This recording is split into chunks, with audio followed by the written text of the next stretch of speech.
Subramaniam Swamy, Bharatiya Janata Party MP in Rajya Sabha, he has fired another salvo. Now he is known for firing salvos often. Some critics say that just to be in the limelight. But since he has said something, so you cannot ignore that. So what is it this time? Well, he wants to change certain lyrics of our national anthem, Janagana Mana. Is it possible? Yes, it is possible.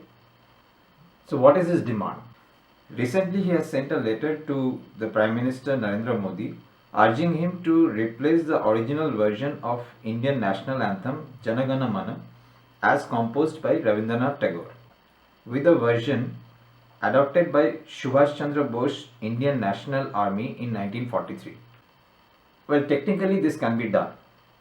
This can be done in parliament, and since BJP has a majority in parliament, so if they want to, they can do it. But before we start this discussion on national anthem, let me ask you a very honest question. Do you really care for our national anthem? When is the last time you have heard of national anthem? In school perhaps? That is the problem.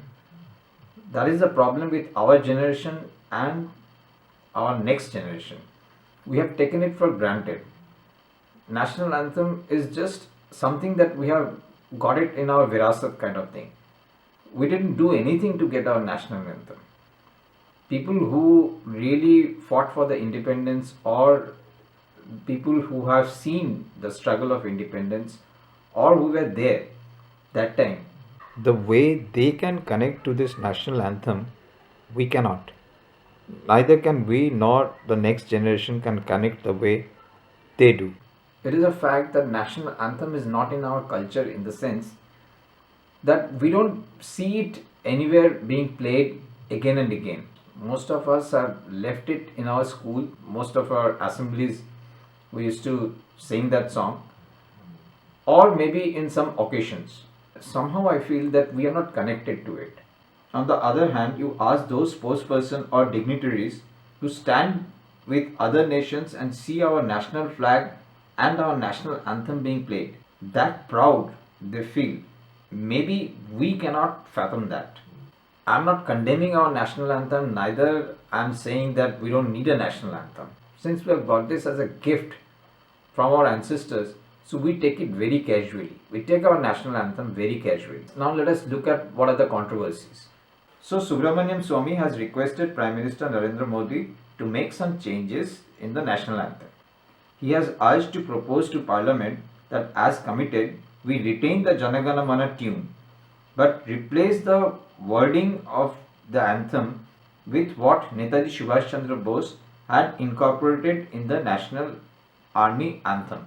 Netaji's proposed wording is substantially the same, except that explicit and implicit references to the British king was replaced by patriotic Sanskrit words. His letter further states, Netaji's proposed wording is therefore 95% the same wording, and said that remaining 5% replaces the above said references.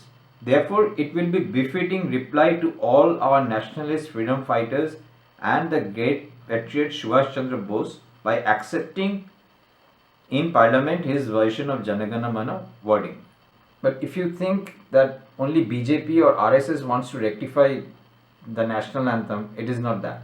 Even from Congress, like Mr. Ripun Bora, he has also suggested that we should change certain portion of the national anthem. Congress MP Ripun Bora moved a private member's resolution in Rajya Sabha demanding that the word Sindh be removed and replaced with Uttar Purv, that is Northeast, in the national anthem. He said that Northeast is cut off from the rest of the country in more ways than one. The region does not find mention in the national anthem also. Even BJP's Kalyan Singh, the former governor of Rajasthan, wanted some changes in the anthem. Once addressing the convention ceremony of Rajasthan University, Kalyan Singh said he respected Tagore but called for dropping of the word Adhinayak, as it signified the British Empire. A demand to delete Sindh from the anthem was also raised in Parliament by the Shiv Sena MP Arvind Sawant in 2016.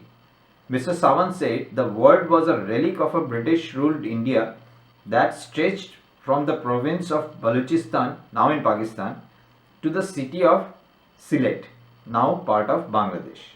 Well, I'll feel sorry for Tagore and for Janagana Mana. But then you can't help it because it's a democracy.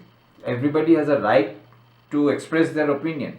If we need to change, then we change it. And if Parliament changes it, then we have to accept it gracefully. But let us see how Janagana Mana was written. Janagana Mana was originally composed as Bharato Bhagya Vidhata in Bengali by Rabindranath Tagore.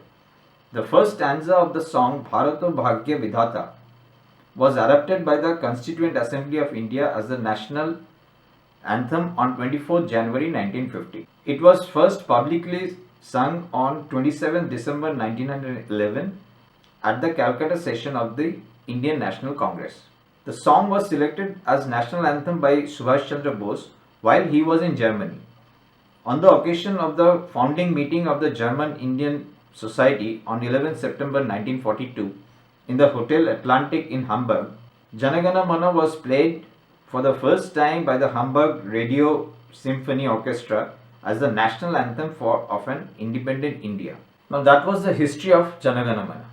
Now it would be interesting to see what Tagore had to say about Janagana Mana because there was a lot of controversies when he was alive and he was asked many a times about this controversy. A lot of people still believes that Janagana Mana was written to commemorate King George V's visit to the empire. The perception was actually fueled by the pro-British press at that time. The same day another song written in praise of the emperor was also sung and the reporters of that time mixed up the two. Tagore was apparently asked on several occasions to write in favor of the rulers, which he always refused. When he was asked regarding the Janagana Mana debate, he responded, "I should only insult myself if I cared to answer those who consider me of such unbounded stupidity as to sing in praise of George IV or George V as the eternal charioteer leading the pilgrims on their journey through countless ages of the timeless history of mankind."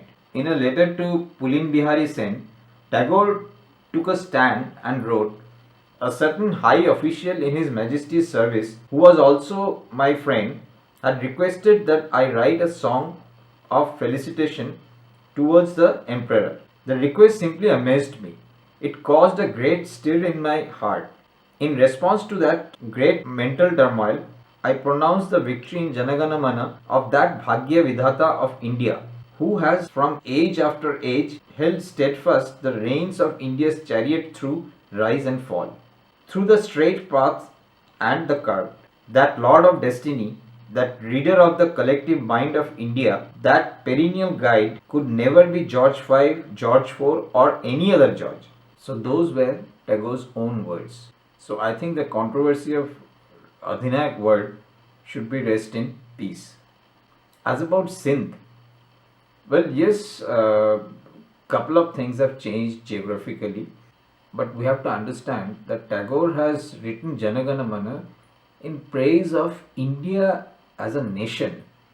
So we cannot just confine it in geographically and try to bisect and dissect each word. But I am not personally very comfortable with changing lyrics or say old names like Calcutta when it becomes Kolkata, or say Madras when it becomes Chennai, or Bombay when it becomes Mumbai. Somehow it loses the original charm. Somehow the smell of the city goes away with the name. What's wrong in keeping it the way as it is? It would be better that let us respect our national anthem. What is the point in bringing all the national treasures that we have, all say national anthem, national song or national flower or whatever? We just try to postmortem them again and again. What is the need of it? Rather, let us get connected to our nation. Let us feel proud to be a nation and let us really cherish what we have got. The national anthem, the national song. Why do we have to change it? Just think it over.